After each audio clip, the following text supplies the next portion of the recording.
The state-owned newspaper, The People's Daily, often plays the role of spokesperson for the Chinese Communist Party and, by extension, the Chinese government.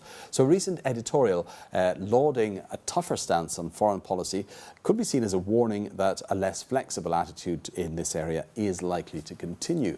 Now, the article lists a number of examples to back up this argument, and these include the Foreign Ministry's strong condemnation of the Philippines Coast Guard for killing a Taiwanese fisherman during a confrontation in disputed waters, and also a warning to the US not to become too closely involved on the side of Japan in its sovereignty dispute with China in the East China Sea. The author says this new confidence is based on China's growing power and the fact that China is safeguarding its lawful interests. On the other hand, the view from China's sizable nationalist community is that while the government sometimes talks loudly, it rarely tends to follow up warnings with action when it comes to diplomatic disputes. So what do people on the streets of Beijing think of this? Do they agree with the article? Well, our reporter Esther Dung went out to ask. What do you feel about the Chinese government's diplomatic policy in recent years? Do you agree with the article? When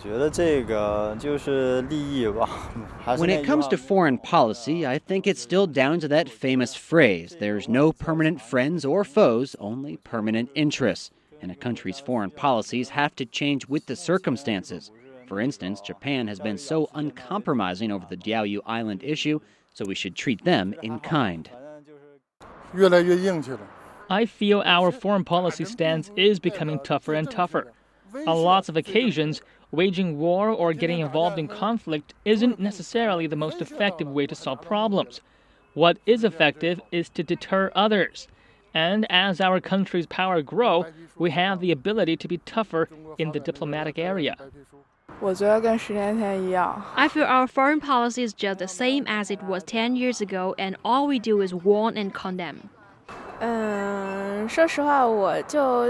be honest, if it were just based on our news reports, I do feel our foreign policy is becoming stronger and tougher. But it's hard to say whether that's positive or not. On the one hand, I feel it's necessary. On the other, I'm worried about the future because I often have a feeling that the world isn't peaceful enough. Foreign policies change over time. I feel like a decade ago our policies were more conservative, and that was necessary since we needed a stable and peaceful environment to help develop our economy. Now we're much tougher than before, for example in dealing with the Diaoyu Island issues.